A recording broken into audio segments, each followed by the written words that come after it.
Making a scalloped edge Making ball. a scalloped edge ball. There you go. It's all yours, Peter. Thank you, Dennis. I want to thank Dennis and John and Wayne, who helped to move the drill press over. I will not be turning anything on this demo. The only tools I'll be using are the drill press and this cordless drill.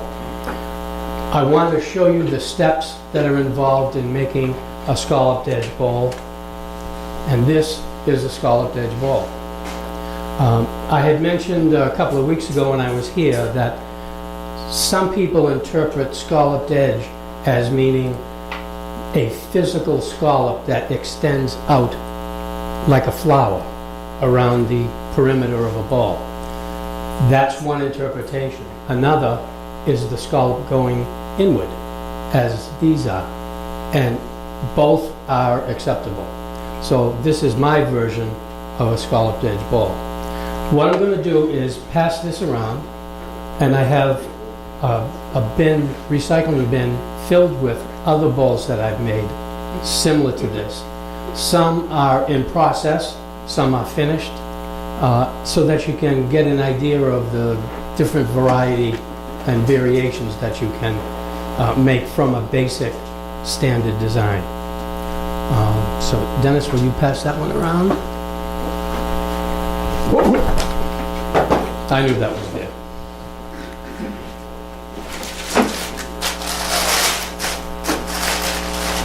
And here is another one.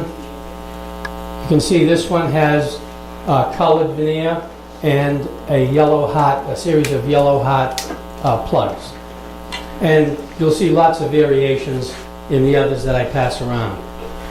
I have a countdown timer that I'm going to set for 5 minutes, and every 5 minutes I'm going to send another ball around. There we go. The first step in making one of these balls is to make 3 different sub-assemblies. One is the top ring, the second is the first ring, and the third is the base. I specifically designed this.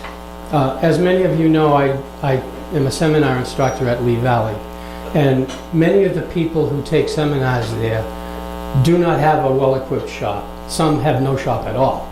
So the designs that I make, I try to make them simple and generic, so that you can go to Home Depot or Lowe's and buy a 1x2 and make this ball, except for the base, which is a little bit larger.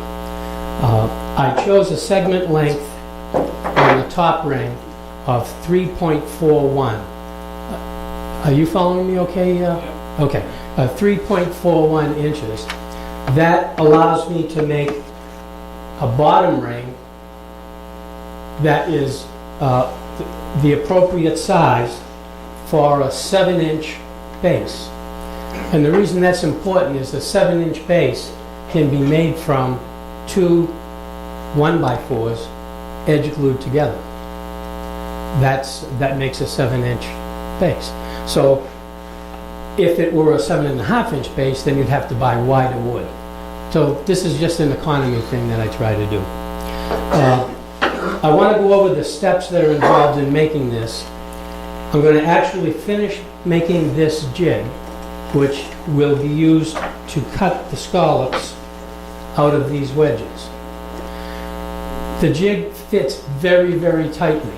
These pieces fit very tightly into the jig, and that's by design, so that you can intermix maple and cherry and oak and poplar and any other kind of wood that you have, and they can be cut at different times.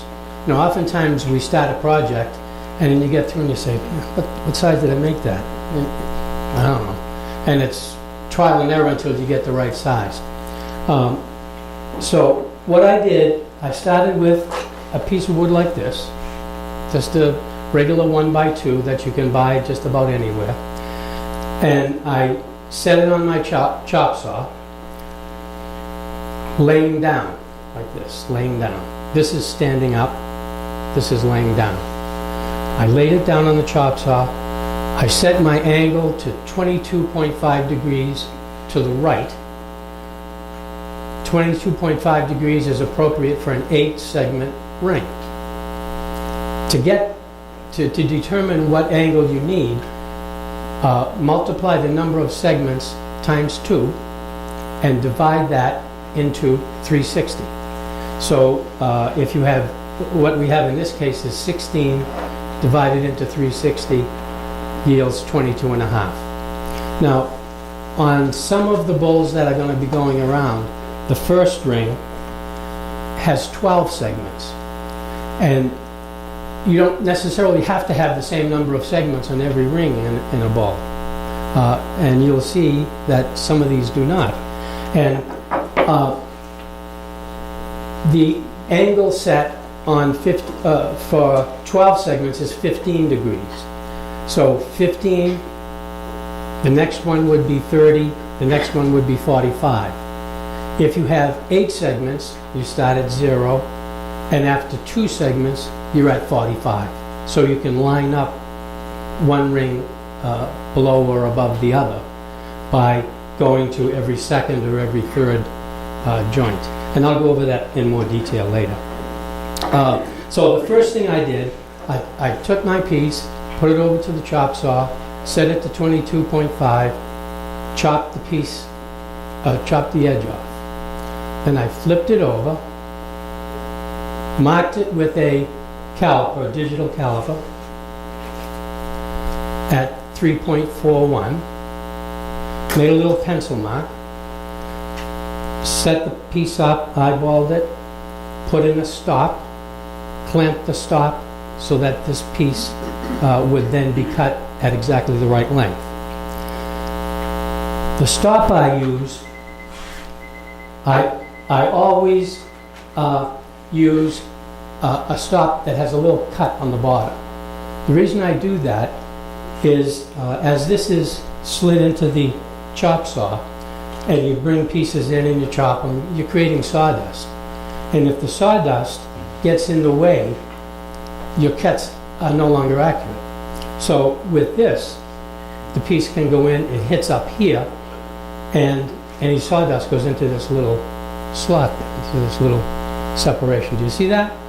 Now, another thing I do, if I'm making a bowl that has, say, 8 or 10 layers or rings, and each ring is just a smidge larger or smaller than the other, I sometimes drill a lead hole in here and set in a wood screw. And instead of unclamping the piece and moving it, I just turn the screw in a little bit, test it, a little bit more, and now I'm right on. That way I don't have to keep changing everything all the time. So I set the stop in place, I make my cut, and there is my first wedge. Flip the board over, slide it back in, make another cut, there's my second wedge. After about 3 or 4 minutes, I've got all the wedges cut. And this is what they look like. Now what we're going to do is we're going to take these wedges, we're going to finish the building of this jig, and we're going to saw the scallop and show you what you have to be careful of and why this works the way it does. This jig is just a piece of scrap. This was actually a bookcase that my neighbor was throwing away, and I waited till dark and I reappropriated it, as we all do. I put a fence on the back. When I chopped these wedges, I chopped 10 of them, not 8. I needed 8 for the bowl, 2 to make the jig. I drilled them in a pattern, 2 on one side, 1 on the other. The reason I do that, occasionally you'll have a jig. Let's say this is when the jig is finished, that's what it's going to look like, something like that. And this piece will fit very snugly in that hole, like that. Now, let's say you want to make another bowl. You make another run, and these are 1/100 of an inch too long on the segment, and they don't fit in there anymore. You can loosen up these two screws. Here we go. Loosen up these two screws, loosen up that screw, flip it over, and now these two holes are lined up on a whole different plane than they were when they were over here. And you can just run the screws right back in again. Have you ever tried to move something over just a little bit and the screws go back into the original hole? You don't have to, this will eliminate that from happening.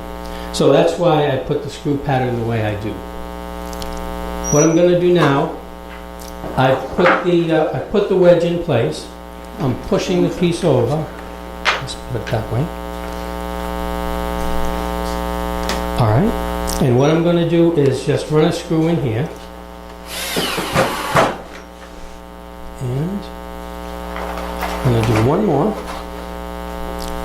I've made provisions for 3, but I don't want to spend all day. I don't want to spend all night screwing in front of you guys.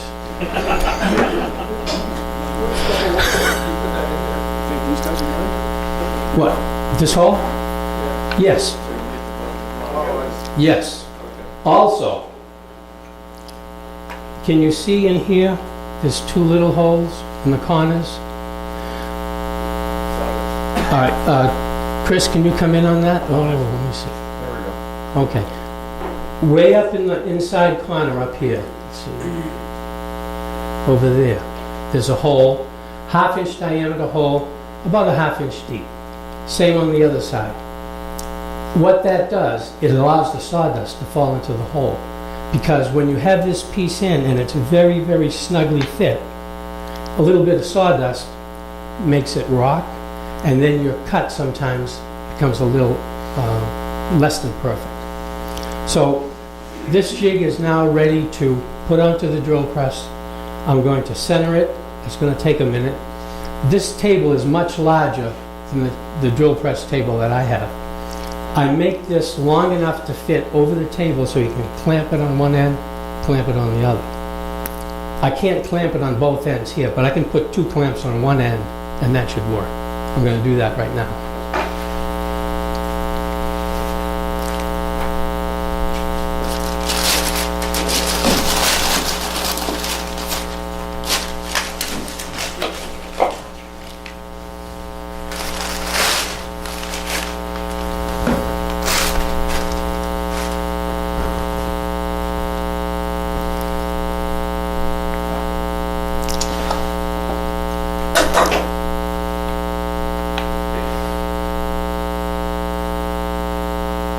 Okay, I've marked the hole where I want that to be.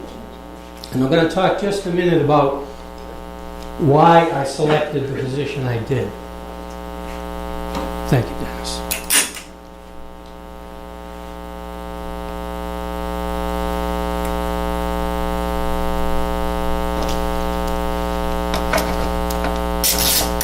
Made this scalloped edge.